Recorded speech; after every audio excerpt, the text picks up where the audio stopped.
Hello, everybody. I'm going to turn over a live stream from History Bite Podcast. And today I'm joined by Dr. Jennifer Grace Bird. And today we're talking about her book, Abuse, Power, and Fearful Obedience, Reconsidering First Peter's Commands to Wives. The link to purchase her book is in the description below. So I think the obvious question to ask is, what is Peter's commands exactly to wives? It's a good place to start, for sure. Yes. Well, I did want to clarify, it is my dissertation published. So it's not, I didn't do much in terms of nuancing it for anyone outside of an academic setting, which I'm sure you noticed as you read it. But just so people know that going in. So what are First Peter's commands to wives? They are to, should I just read it? Would that be easier? Do you want me to summarize? Do you want me to read it? Well, whichever you prefer. Yeah. Well, the thing is, the commands are that, to submit to their husbands silently, and to, I just want to read it because that's just easier. Is that okay? It's just Sure. 5 or 6 verses. Yeah, please. And it's in the middle of this thing called the household code, which I'm sure, I don't know if we'll be talking about that more or not, but in this particular example of the household code, they address the slaves first, which is unusual. But anyway, here are the commands to wives. Women, I'm going to say women instead of wives because in the Greek, it's actually women, not wives.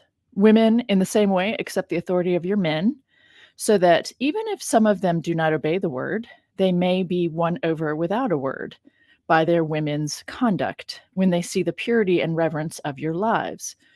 Do not adorn yourselves outwardly by braiding your hair and by wearing gold ornaments or fine clothing. Rather, let your adornment be the inner self with the lasting beauty of a gentle and quiet spirit, which is very precious in God's sight. It was in this way long ago that the holy women who hoped in God used to adorn themselves by accepting the authority of their men. Thus Sarah obeyed Abraham and called him Lord. You are her daughters as long as, and I'm going to offer my translation, not the NRSV, which is what I'm reading. You are her daughters as long as you do what is good and are not frightened by terrifying things. The English here says, never let fears alarm you, which is, to me, a bit toned down versus what it says in the Greek, in my opinion. So those are the commands. Yeah. So is First Peter in general throughout the letter, does it tend to be misogynistic? I mean, that's a good question. Let's clarify what you mean or what you intend by that term, misogynistic. Is that okay? Just so we're clear. Sure. Does it view women as second-class citizens or promoting the man over the woman, that kind of thing? Yes, for sure it does do that, as we should expect, I think, from an ancient context. Any kind of writing in an ancient context, right? But in particular, as I said, because the only reference to women specifically is here in this section about women submitting to their men and then the men treating their women well, in the next couple verses. And that whole framework is essentially an adaptation of this household code idea that was prevalent. It was well known in the first century. It was a philosophical and socioeconomic ideal, is this concept of man being the head of the household. And so a man is to be the husband to the wife, the master to the enslaved, and the father to the children. And in all of that, that is how you have a well-run household. Well, everybody actually knew at the time as well that the women were actually doing all that. The women were actually the ones in charge of the enslaved people working in their houses if they had them. And the women were rearing the children, and the women were actually taking care of the house. But they just couldn't actually acknowledge that women were then capable or on equal footing with men. So yes, this concept of the household code, through and through, is based on men being superior to women. Does that answer your question, or do you want me to Yeah. elaborate, or do you want to? Yeah. Yeah, I think it answered it. Now, could you explain what essentialism and othering is for the audience? Sure. Something that I do talk about.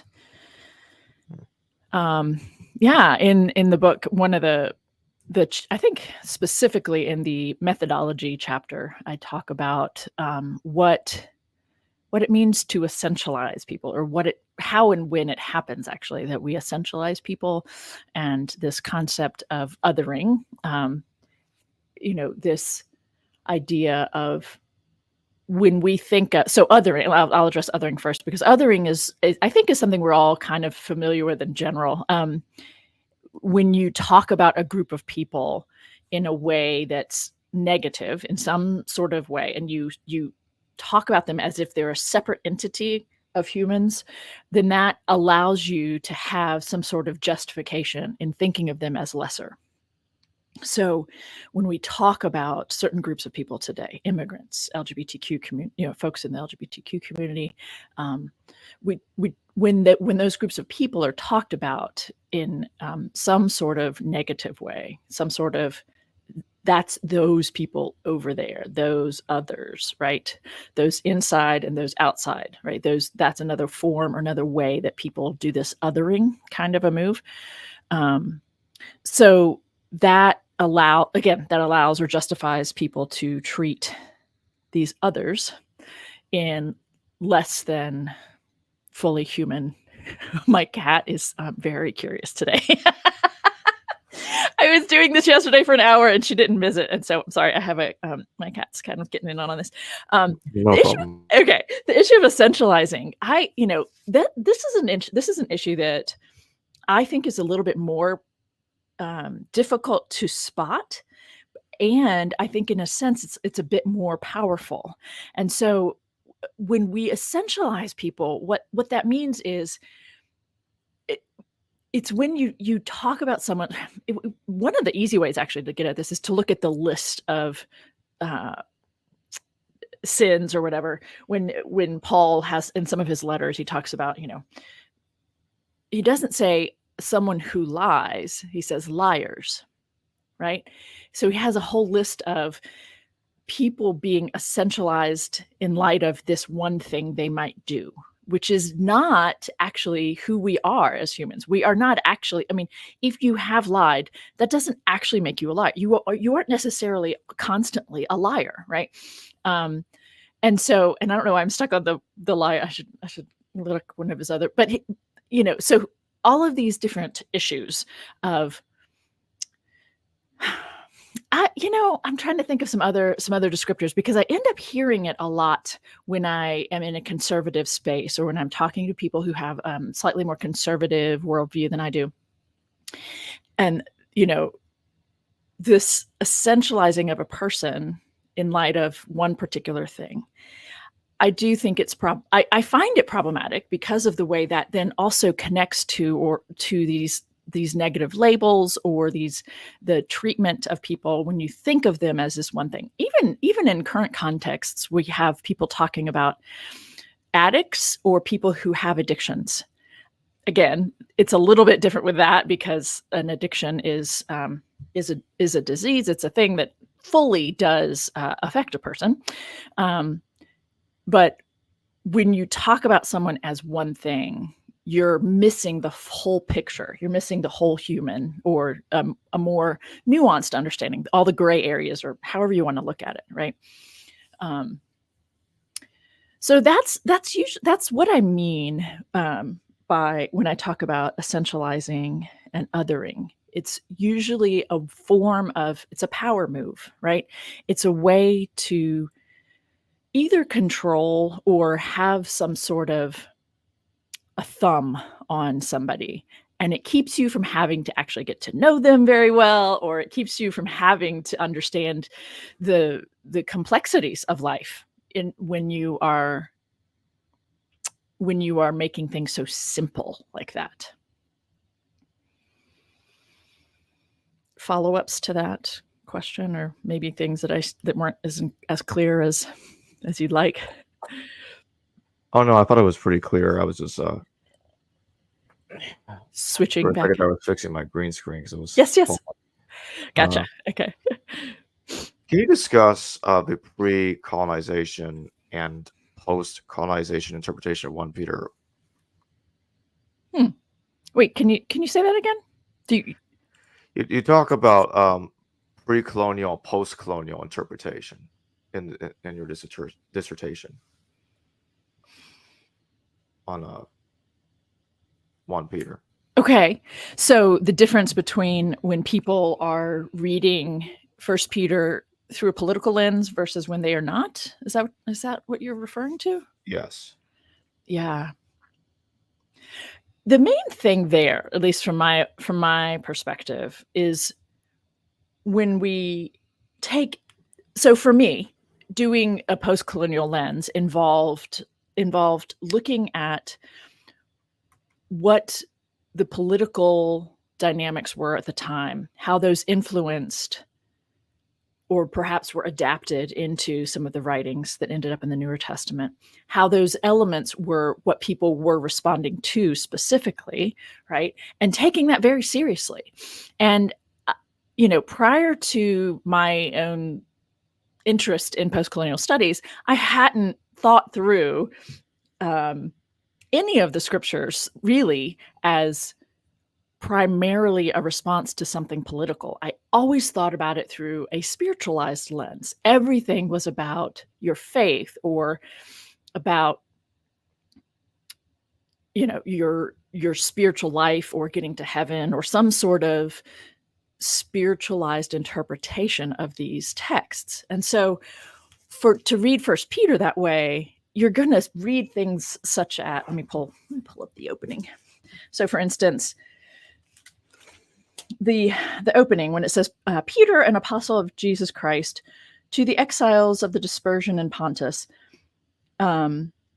I think I would have thought of, this is an interesting, well, this isn't the best example because they aren't actually exiles, but it's a political label that I didn't take very seriously. I think I took it as just kind of more metaphorical or some sort of, again, all reading on a spiritual lens or spiritual level.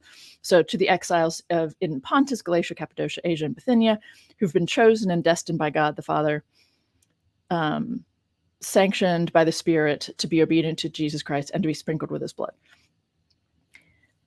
I would read even just these opening lines through this, through a spiritual lens. Whereas when we understand the context of First Peter and what was going on at the time, which was and therefore what it was responding to, the primary issue that they're responding to is this issue of the imperial cult and the suffering that's talked about in various chapters in First Peter. We always read, I remember doing a Bible study with someone when I was in college on First Peter, and we read it as entirely spiritual, emotional suffering. Not that those aren't important or couldn't apply, because they could. But the point is, we know that in Asia Minor, which is primarily, that's primarily what's just described in those 5 regions, that in Asia Minor, there was a significant amount of a significant presence of the imperial cult, which is important and makes sense given how far removed Asia Minor is from Rome, right? The farther you are from headquarters, the more important it is to maintain control or maintain patriotism, if you will, right? So there is an imperial cult presence, and I can direct you to a particular book that I think is really helpful in this and showing you maps even of the various elements of the imperial cult, whether it's a temple or just an altar or a priest or a combination. But that presence of the imperial cult tells us that this is an important way. I kind of think of it, liken it to flying a flag today. And that might not be the case where you live, Jacob, for instance. But there are a lot of people, I've lived in places where it was just a way of saying, I'm a patriot. I'm on board with what the government is doing, kind of thing, right? And so people flying a flag was a little bit of an in-your-face thing, but it's also just letting you know I'm a proud American, and I think that can play out in lots of ways. And so I'm not trying to denigrate that really, but I am trying to say that it takes an interest. It's a particular mindset, right? That's gonna, if you've not served in the military but you're flying a flag, that's a really interesting thing to me. So however it makes sense to whatever to compare to today, participating in an imperial cult meant that you were simply visiting the temple or the altar or giving alms to the priests who attended and ran the imperial cult worship in your location. And so you would know if your neighbors were participating or not. You would know if somebody, if you live next door to someone who never stepped foot in the imperial temple or never gave a donation or never poured out libations on the altar, you know what I'm saying? So, it's you could compare it to other things in history, right? When we talk about like the Red Scare in the United States, right, in the 50s, are you communist or not? Are you doing something that makes us suspicious of you? So in the first century, and specifically what the book of First Peter is responding to is the actual literal physical suffering of these people who were following the way, who were, trying to be disciples of Christ or followers of the Christ, or were participating in the movement that had not yet separated itself from Judaism. So it was a segment of Judaism that aligned with or talked about Jesus as the Christ or the Messiah. And so if you were participating in that religious tradition, you were suspect for not being a good patriot. And so, when the light is shining on you and you're not doing what you're not contributing to the imperial cult, you're not being grateful to the emperor for world peace, whatever, right? You might be arrested and tried. And we know of trials. We have references to them. I don't think we have any actual, minutes from them, but we do know of the kinds of things that the governors who were sent to address this issue. There's a letter referred to as the letter from Pliny to Trajan. So Pliny was a governor sent to Bithynia, Pontus and Bithynia, to address this issue, and among other things, to run the region. But this was one of the issues that came up. And in his letter to the emperor, he's like, he gets into it. He's like, I'm not quite sure how to handle these Christ ones. Like, when they are arrested and brought in front of me, for which reason am I to, persecute them or have them executed or whatever, right? Like, how am I supposed to handle this? If they were formerly in this movement, is that enough to punish them? Is it just if they've renounced Jesus, do I not have to punish them anymore? There's kind of a list. We have a letter, right, from the early 2nd century.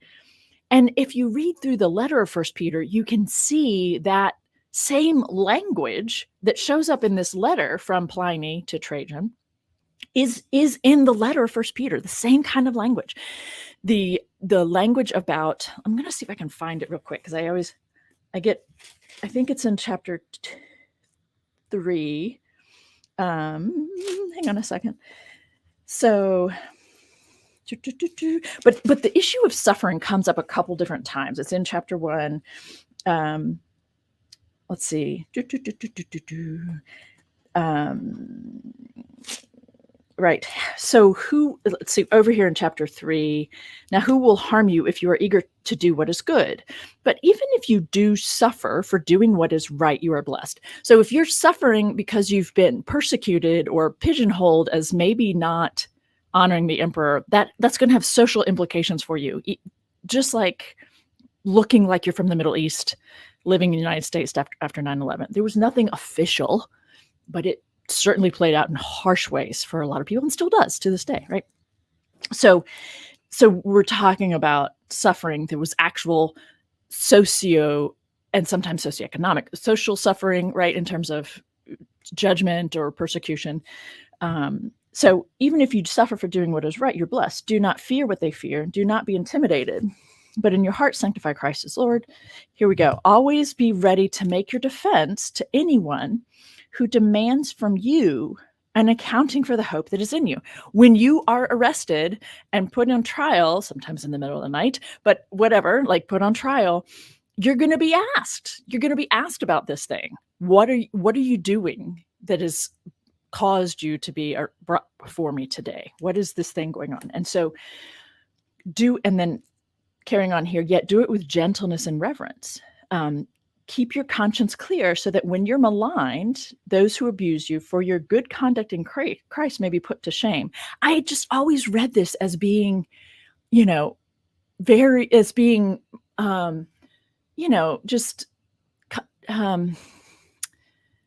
without the political dynamic. I always read it as being just, people don't like you because you love Jesus, you're a follower of Jesus, or you're an evangelist, which I was in college, So it's more like that. I always just took it as that. People don't like you or are rude to you or make, call you names or whatever because you're a Christian. I didn't have any clue of this political, very real political element that was at work for folks. And when you read the letter from Pliny to Trajan, it makes some of this language make even more sense, right? Because when it says, do it with gentleness and reverence, in the letter, Pliny makes a comment about, I just decided, even just for being obstinate, I would punish them. It's actually kind of funny. It's like, wow, the language here in First Peter comes to life a little bit more when you read that, when you understand that's the kind of thing that happens. And if you pause and think about it, that also kind of happens in other places in other ways. So it's better to suffer for doing good if suffering should be God's will. This whole thing, right? So be prepared to give a defense. We're talking about a literal, actual, in a courtroom defense, right? Not just defend your faith, but,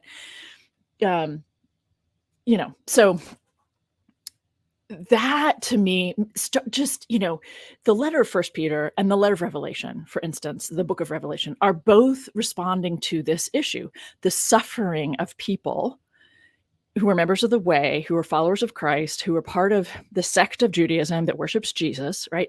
They're both responding to that issue, the way these particular Christians, if we want to call them that, it's a little bit anachronistic, but we can use the label because we know what we're talking about, I guess.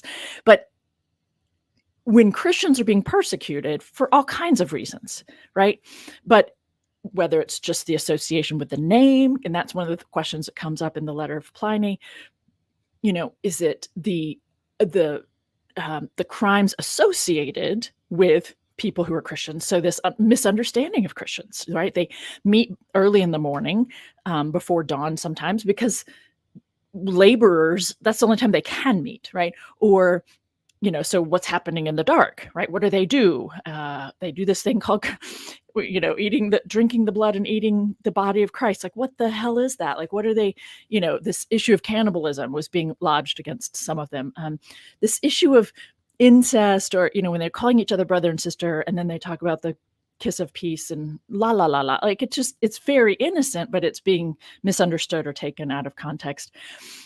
So all kinds of things that are misassociated, in a sense, with the people in these communities, so are kind of piled into this whole thing. So when they're brought in, for which reasons are they going to be given a sentence? Are they just to be tortured? Are they to be tortured and executed? All the different kinds of things.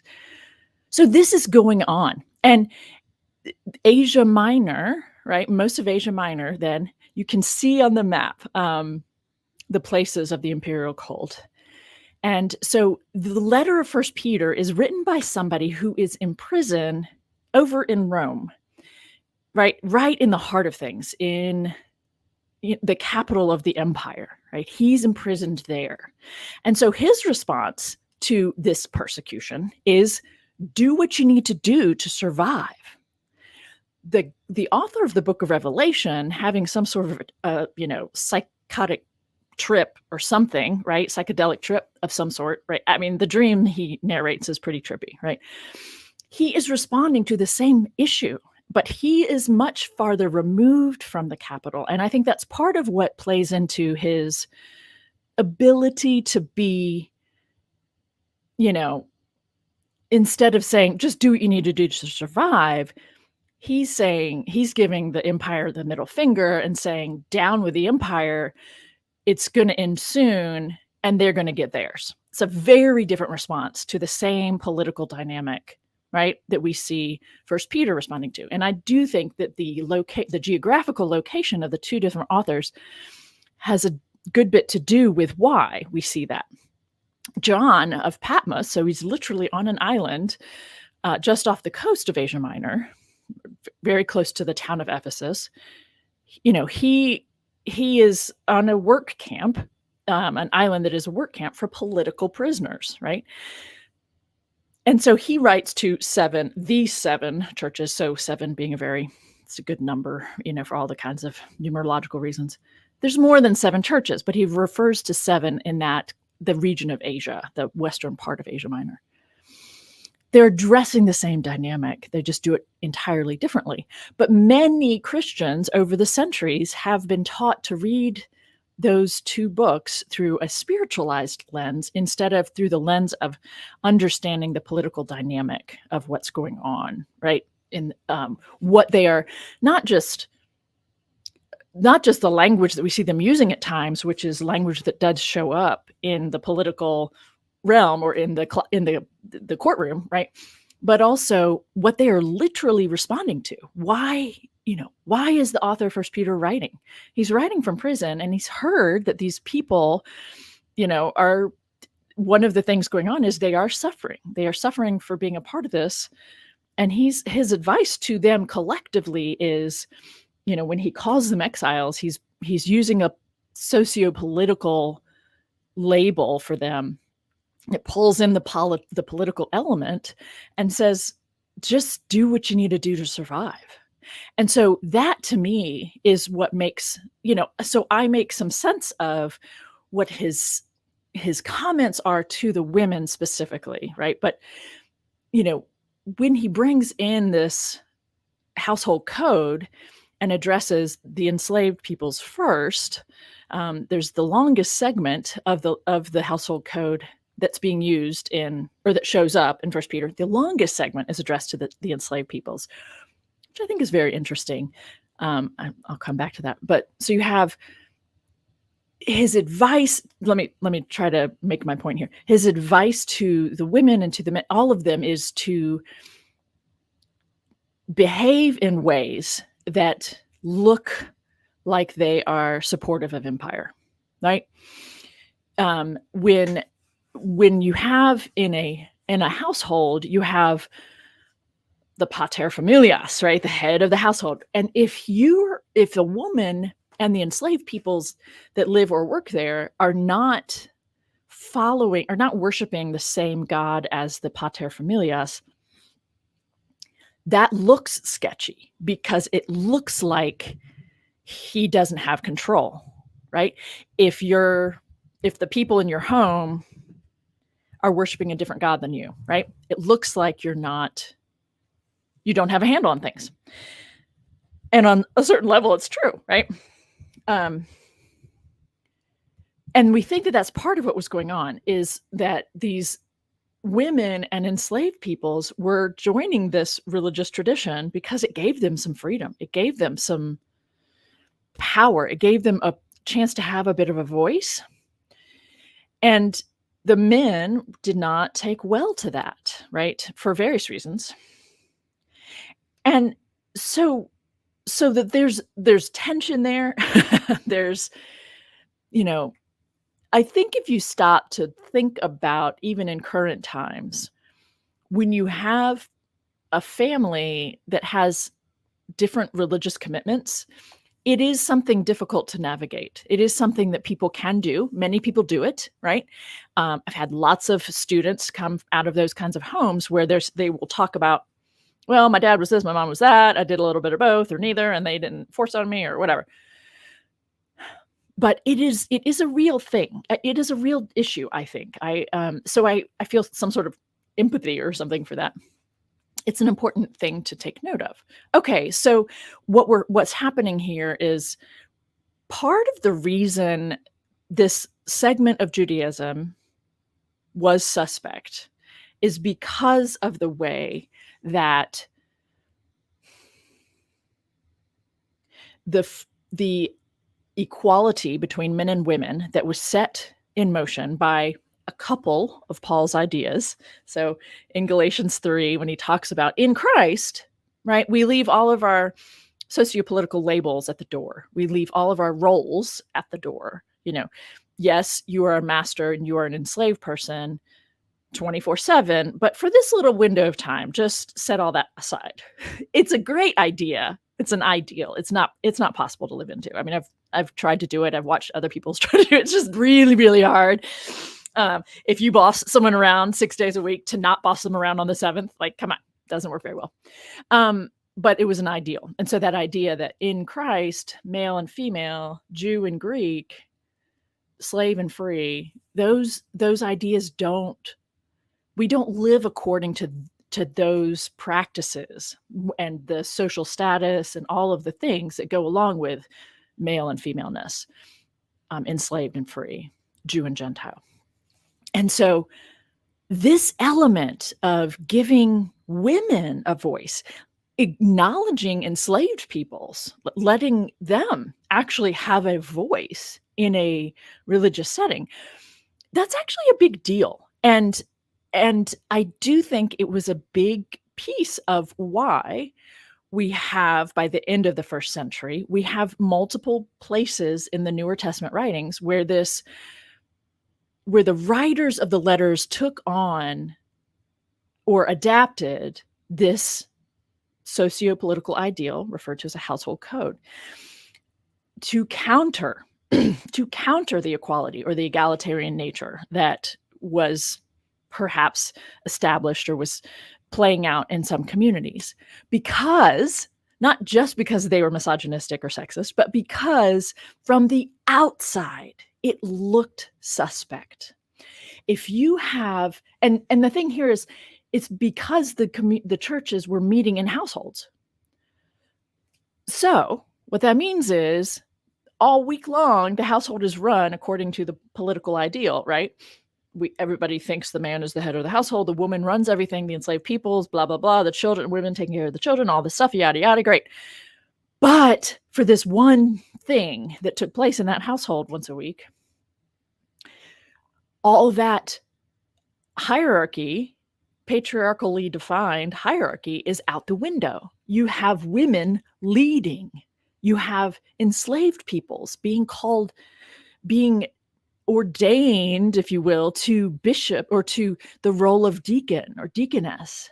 In fact, in the letter from Pliny to Trajan, he refers to 2 female enslaved people who were deacons.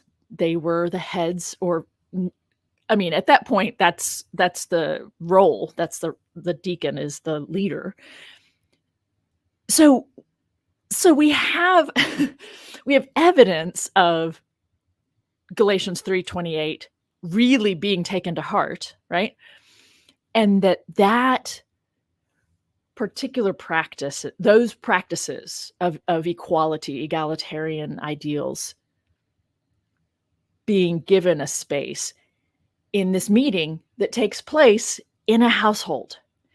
It looks suspect from the outside. What's going on? Why are you letting a woman have a voice, rule over you?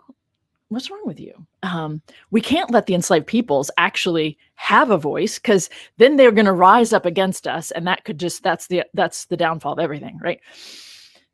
There's a reason to have the longest segment in this letter of 1 Peter be addressed to the enslaved peoples, because they are the largest portion of the society, right? And there are things to, it's like appeasing, putting them in their place, kind of a thing.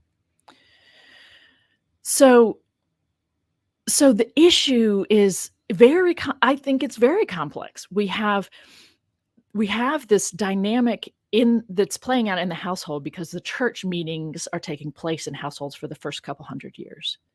So these church communities are perceived from the outside to be unsettling toward this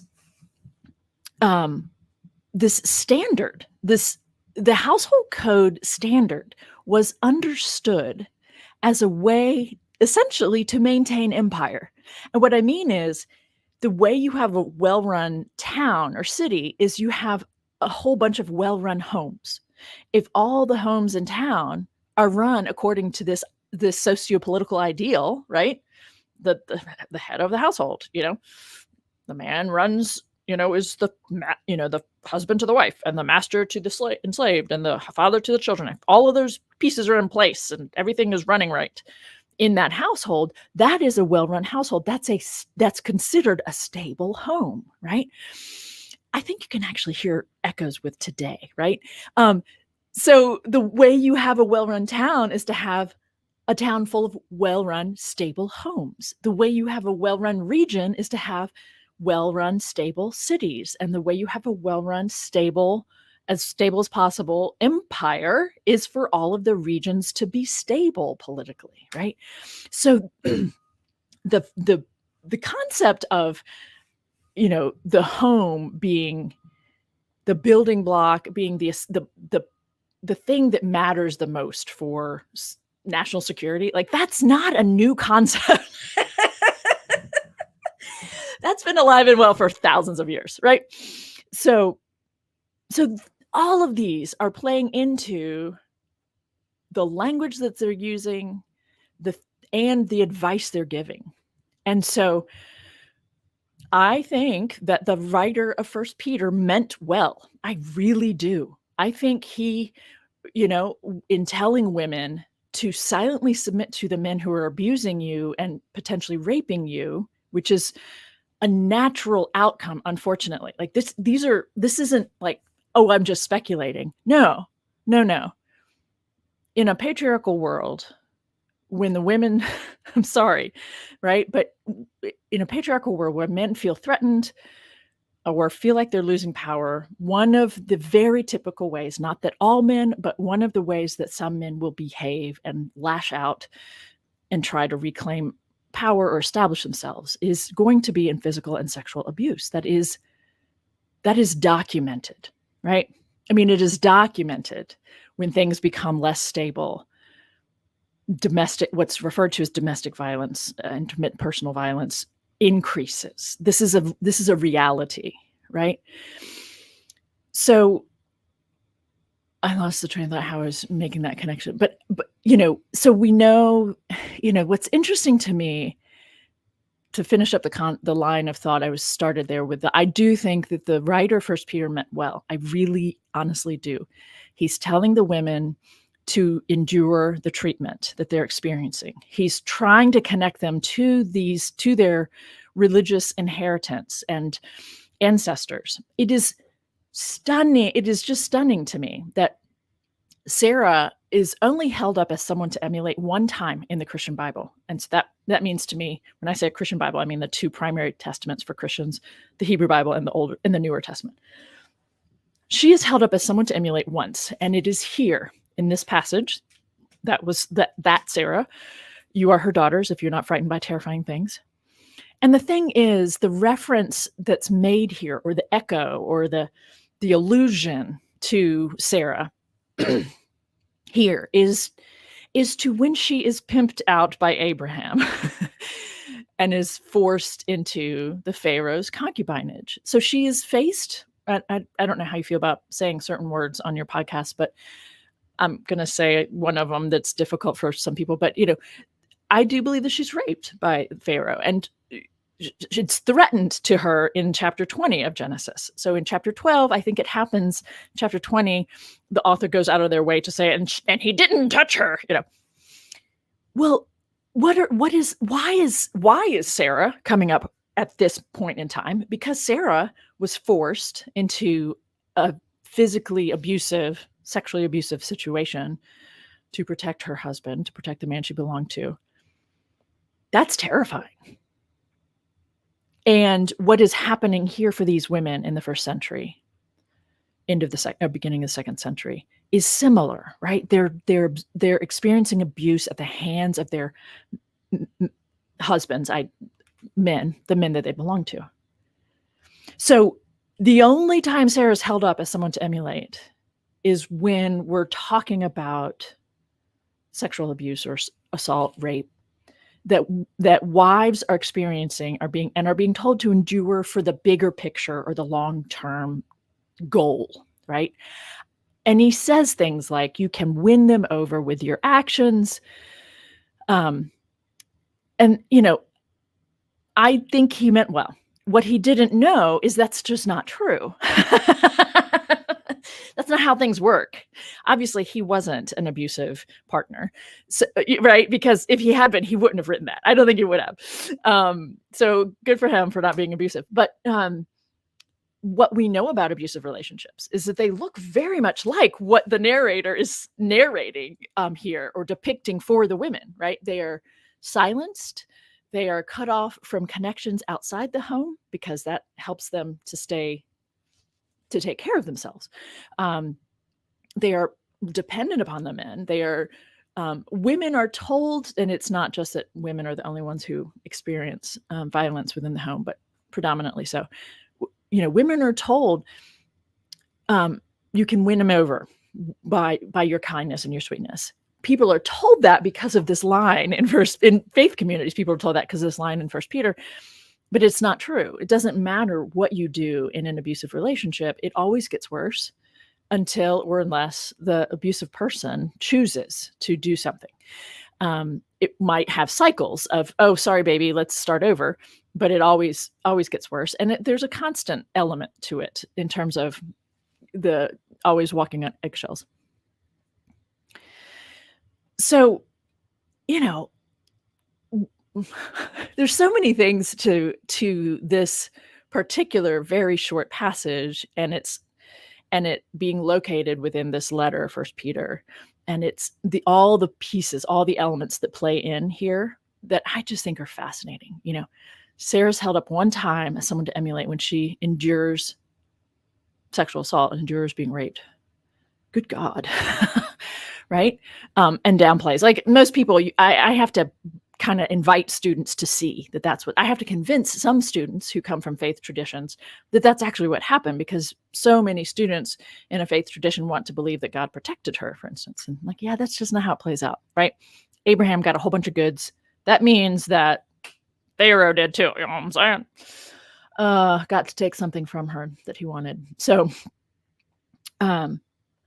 yeah, all kinds of things going on here for me that, in looking at the political dynamic of the time, makes this whole letter sound so very different to me. And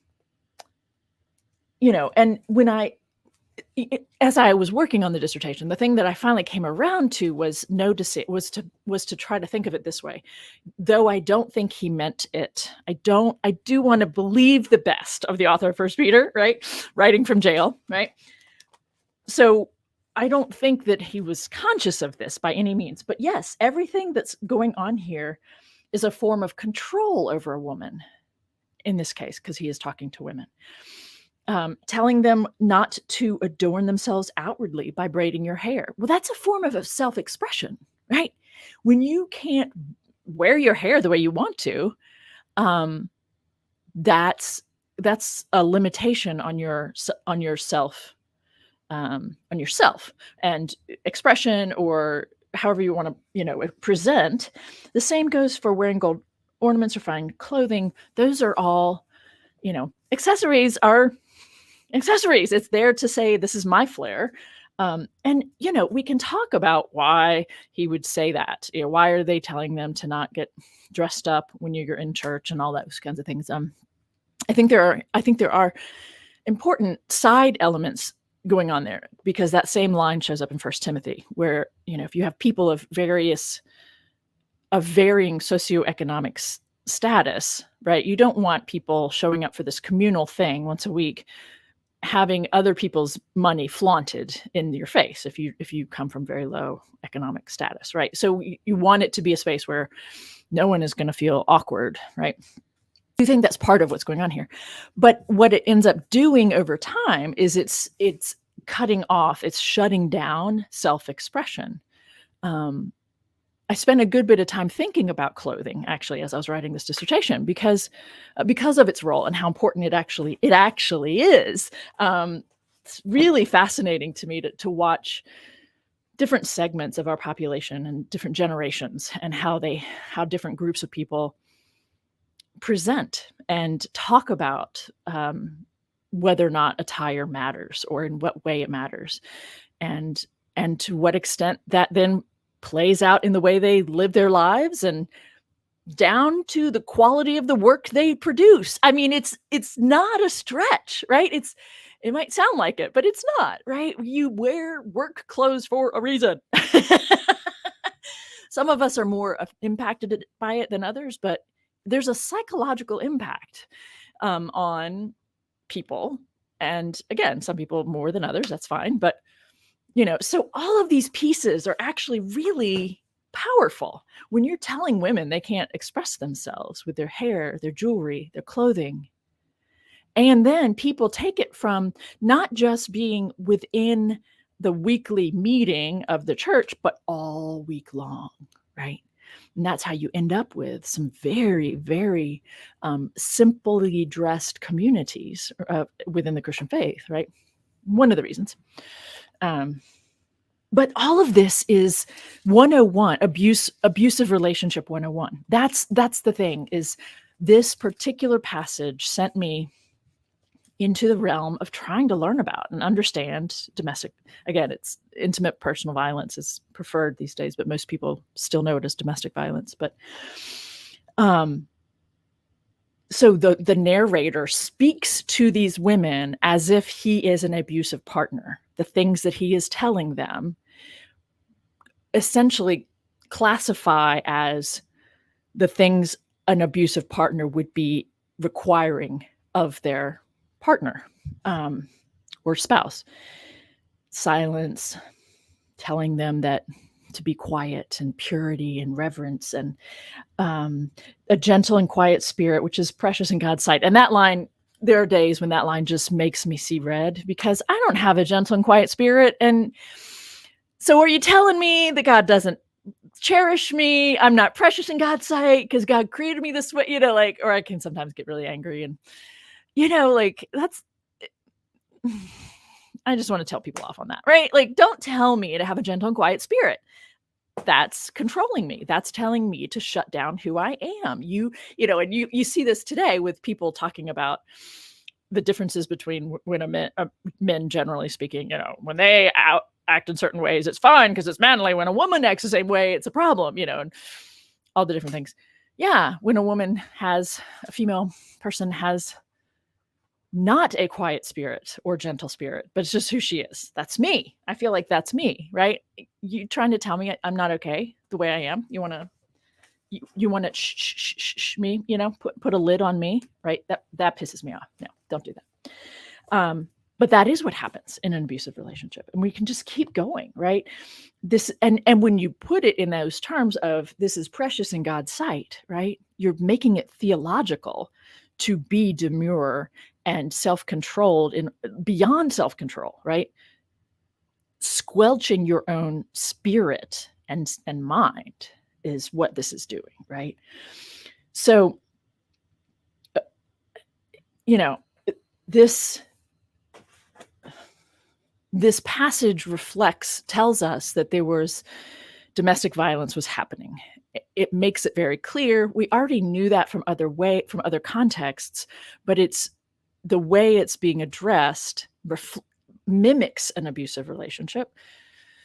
And then this passage itself contributes to the perpetuation of domestic violence or abusive relationships, because people think that because this is in God's word, it must be right. And it is possible to win someone over with your behavior, and that's not true. People end up being deeply harmed, sometimes killed, because they stay, because they think they need to. And because other passages in this same collection tell them that you can't get divorced, so anyway, so for me, reading this politically made it all just kind of come to life, and it makes so much more sense, in my opinion, when you read it through these lenses of what was really going on. Oh my gosh, is it really 5? Oh my gosh, I just talked for quite some time. That's all right. That's all right. It's kind of what you wanted, I guess, was for me to reframe. Oh, I enjoyed it. It was packed of information. Okay. Yeah. Reconsidering, is, right? Showing you what I meant by that, I guess, right? Is the reconsidering. Yeah. Go ahead. What is 1 Peter's Haustafel as ambivalent mimicry? What is that? Okay. Haustafel as ambivalent mimicry is normally how I say that word. So Haustafel is the German word for what I've been saying, calling the household code. So Haustafel, you can hear in the German. So as ambivalent mimicry. Okay. So just pulling that apart, right? Ambivalent. Right? When someone is ambivalent, we're not really committing to one thing or another, right? And then mimicry. So one of the things that you see happening, and it's an element of, again, it's language I pulled out of, I brought from postcolonial theory and postcolonial writers who talk about these issues, is that the people who are being ruled in a colonial context will often mimic the ruler or the oppressor. And this can happen in a lot of different ways. So for instance, it can be that the oppression that is being put upon the community, the leaders within the community will then also do to the people, right? It can be what I kind of alluded to a minute ago, that the men who are primarily the ones working in the society, out there in the society, right, then come home and do the same to the people in their household, specifically their spouses or partners. So there's an element of control over the people in their home or their family that looks very much like the oppression and control that the colonizer is doling out, or whatever, however you want to look at it. There's also the issue of when colonial rule is removed, and then how do the next people behave? And it is often to mimic what has been going on. So that's a whole nother segment that I'm not a political scientist. But when if we want to say that the household code itself is a form of mimicry, so I should say the use of the household code in the Newer Testament writings. So specifically here in 1 Peter, if we want to say, okay, this adaptation of the household code, that's what it is. There's an ideal out there, and it has been adapted into this letter and into other places in the Newer Testament writings. So is it mimicry? Well, it is mimicry because it's not quite the same, right? It's the language and the framework of, as I've already said, but I'm just going to say it again, husband to wife. They use the language master to slave. I prefer to say enslaved peoples, but they use master to slave, and they use father to children. It's usually fairly simple and straightforward, and there is some elaboration on the concepts and the roles, what's expected in each. But the way it's used in the Newer Testament writings, it's a little bit different because they're adapting it to their context, and they are bringing in theological concepts. So it is a form of mimicry, right? It's this social construct is really important socially and politically, and we're bringing it into this context. We're mimicking what's already there. I think it's a bit ambivalent because it is still a form of control as the original, if you will, was. But there's an element of love patriarchalism, right? There's an element of love in there, or there's an element of hey, actually, we're going to address the women and the slaves instead of only addressing the men in their three primary roles. So this is a step away from, or a step toward, however you want to say that, a step away from just talking about the men and talking about the power is only with the men. So this is a step that's actually showing and acknowledging that the enslaved peoples and women do have power, and we're gonna acknowledge that by telling them what to do with it. Does that make sense? So, but at the end of the day, it's still a form of control over those two groups of people in particular, the enslaved and the women.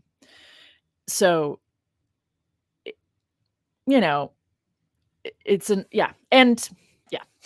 trying to think if I have more to say that's helpful to clarify, or maybe I'll just let you see if there's a question to follow up on that. But I think that probably, does that help a little bit understand? Yeah.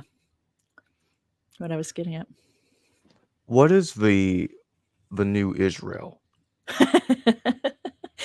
I appreciate that you'd shared that question specifically ahead of time, because I was like, wait, do I talk about the new Israel? Did I? I don't remember talking about that in my dissertation. I don't think we did. Okay. And I even like looked it up in Bible Gateway. I was like, is there a phrase "New Israel" in here?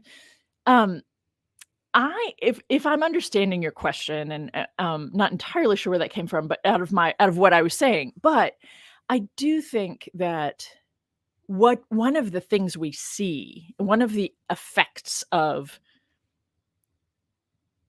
well, I mean, all of the writings of the Newer Testament, in my opinion, were written by people associating with Judaism, right? But they're associating with one segment, one sect of it, and, well, one might actually suggest more than one variation of that sect, but whatever. And it officially becomes separate from Judaism, shortly after all the writings were written. So, in my opinion, and in the opinion of many, many New Testament scholars who focus on this topic and this issue of the anti-Judaic nature of the early church, it is founded on this concept of this segment of Judaism is the right way to go. This is the continuation of the covenant as God intended, or whatever. So that, the natural split, the split that takes place between this sect of Judaism and the rest, was inevitable because of the way the language of these writings kind of reclaims over and over, this is the right trajectory. This is the best understanding. This is the fulfillment of the scriptures. This, so over and over. And First Peter and Hebrews, in my opinion, are, well, I don't even like to talk about the book of Acts. So Acts is even worse, perhaps. But First Peter and Hebrews are two writings that are very heavy in terms of contributing to this concept that our forefathers or our ancestors misunderstood their own scriptures, for goodness sakes, right? This is the fulfillment of all of those scriptures. This is the trajectory. And there are a couple pieces in chapters 1 and 2 where that's particularly true. If we look at, hang on just a second. So starting just in chapter 1, over in verse 10, excuse me, concerning this salvation, well, verse 9, verses 8 and 9, although you have not seen him, talking about Jesus Christ, you love him. Even though you do not see him now, you believe in him and rejoice with an indescribable and glorious joy. For you are receiving the outcome of your faith, the salvation of your souls. Concerning this salvation, the prophets who prophesied of the grace that was to be yours made careful search and inquiry. The prophets, okay, so this is one of the many ways that the Newer Testament writings mislead Christians in terms of misunderstanding how to read the prophets, because it says, right, that they prophesied of the grace that was to be yours. That's not what the prophets were doing, right? The prophets were talking to the people at that point in time. They weren't talking about 600 or 800 years later. And it continues, inquiring about the person or time that the Spirit of Christ within them indicated, as if when the prophets were speaking, it was Christ in them. This is a concept that really deeply offends me because it is so anti-Judaic, right? It's such an offense to Jewish thought, Jewish history, Jewish texts and traditions and ancient peoples. It's so offensive to me. So when the Spirit of Christ within them indicated, when it testified in advance to the sufferings destined for Christ and the subsequent glory, here's the best part. It was revealed to them, meaning the prophets, that they were serving not themselves, but you.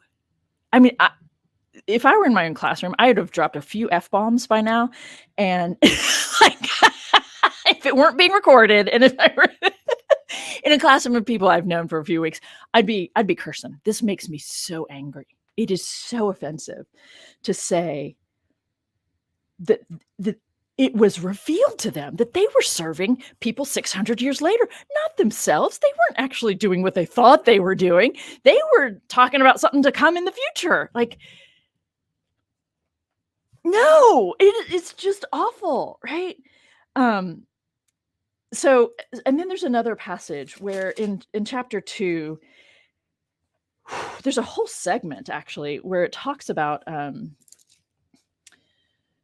the language that's used is drawing on Hebrew Bible language. So, and this come to him, a living stone, though rejected by mortals, yet chosen and precious in God's sight, like living stones, let yourselves be built in a spiritual house. This is lovely, right? And then we're quoting scripture, right? We're quoting the Hebrew Bible, which was the only thing that was scripture at the time, right? See, I'm laying in Zion a stone, a cornerstone chosen and precious, and whoever believes in him will not be put to shame. To you then who believe, he is precious, but to those who do not believe, the stone the builders rejected has become the very corner, and a stone that makes them stumble and a rock that makes them fall, all being pulled out of context, but also being very clear, if in my opinion, that you're either with us on this or you're stumbling. You are rejected. They stumble because they disobey the word. They are people who are either Gentiles or are other Jews who are not on board with this version of Judaism. And you are a chosen race, right? This is language it comes from the Hebrew Bible, right? This was language. We could talk about whether being a chosen race or God's people, special people, is problematic in and of itself. We could talk about that a different day. I just am offended because I'm offended by it. I'm offended for Judaism, right? By this language. You are a chosen race, a royal priesthood, right? This is very Jewish language. A holy nation, God's own people, all of that, right? But it's being used here to talk about this specific sect, these Jews who become when it branches off or breaks off, becomes Christianity. In order you may proclaim the mighty acts. Once you were not a people, hello, Hosea, right? This is echoing Hosea, but now you are God's people. Once you had not received mercy, but now you have received mercy. So referencing Hosea there. Beloved, I urge you as aliens and exiles to abstain from the desires of the flesh that wage war against the soul. So forth and so on.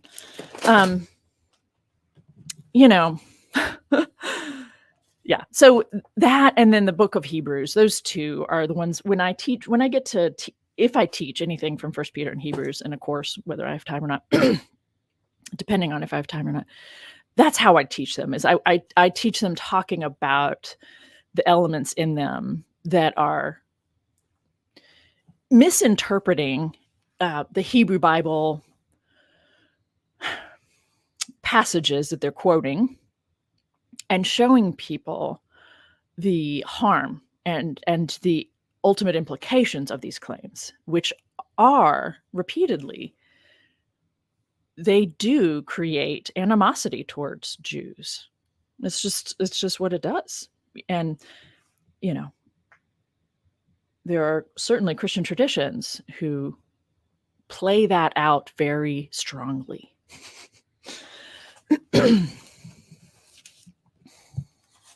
Why was First Peter forged and then put under Peter's name? I don't know. I think because of the association with Peter as someone who was persecuted on some level, right? That he was executed in some form of martyrdom. I think that's the reason you would choose Peter, given what was happening to the people at the time, right? That was, sorry, I'm sitting on the floor. I keep fidgeting because I'm sitting on a pillow on the floor. Yeah, that's my only understanding of why that association would have been made. Which again, is interesting because that step of naming it after someone who was executed or is, by the Romans, that's interesting, right? Because that tells us that early on they fully got the political element going on here, right? And it's the early church that redirects people to read through spiritual lenses instead of the very real and tangible and political elements that are actually behind these writings. Who do you think First Peter's audience is primarily intended to be? Yeah, I do think it was, I mean, the theory is that because of all 5 regions of Asia Minor that are listed at the opening, the theory is that someone would have taken this letter, set sail from Rome and gone up through the Bosphorus and landed in the Black Sea on the northern coast of Asia Minor and taken the letter and traveled through all of those different regions, reading the letter in the various churches throughout the region. And they're listed kind of in clockwise order. So I think that's where that theory comes in, is that they're listed, they start with Pontus and they end up with Bithynia, which is right next to it. So I don't have a reason to challenge that it was written for many churches, right? Many communities who were dealing with this one particular issue and the way it was playing out for them, right? It might have played out differently from town to town, but the same issue of literal persecution because you're not participating in the imperial cult, right? That remains the same for all of them. And so that's why, actually, if you don't mind me, there's one other passage Sure. before the household code that I didn't read. And I just think it's so fascinating because we get this segment, it's just 5 or 6 verses. For the Lord's sake, accept the authority of every human institution, whether of the emperor as supreme or of governors as sent by him to punish those who do wrong and to praise those who do right, which is literally what Pliny was, right? The governor sent to do these things. For it is God's will that by doing right, you should silence the ignorance of the foolish. As slaves of God, live as free people, yet do not use your freedom as a pretext for evil. And then the final commands that lead into the household code, or the Haustafel, as I call it. Honor everyone. Okay, so that everybody's included. Love the family of believers a little bit closer in. Fear God.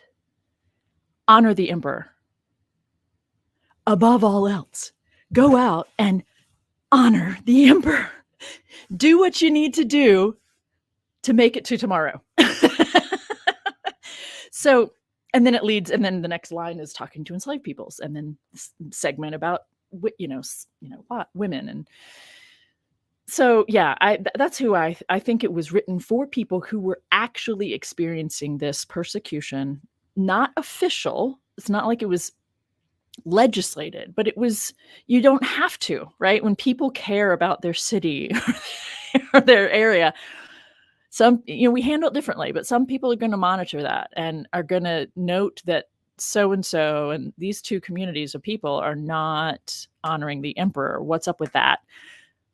They are divisive. We need to get rid of that. We need to stomp that out, even if that's not really the case. That's how it's perceived. So yeah, I think it was written to people experiencing the actual persecution because they were following Christ, because they were part of the sect of Judaism that worshiped Jesus, and their participation in that made them suspect in terms of the imperial cult and whether or not they were true patriots.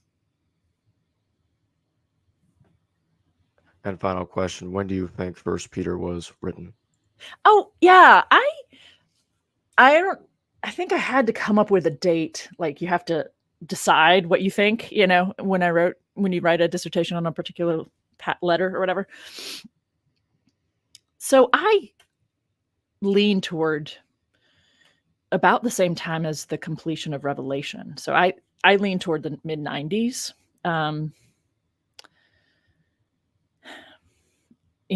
There was the Neronian persecution in the 60s, but I don't think enough had transpired in terms of the theological development of ideas related to both to Jesus and to the way the roles were playing out and things like that in the community. So I think it's the end of the first century. I think some people might say even later than that, 115, 120.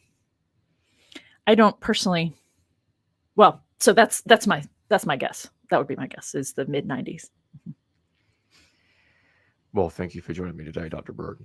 You're welcome. Thanks for inviting me. It's a pleasure. Thank you for joining me. Mm-hmm. Hello viewers, thanks for watching this video from the History Valley YouTube channel. Please don't forget to subscribe and hit the notification bell. And if any of you wish to further support this channel, please consider checking out this channel's Patreon page and becoming a patron, and or donate through PayPal or through Super Chat during a live stream. Thank you.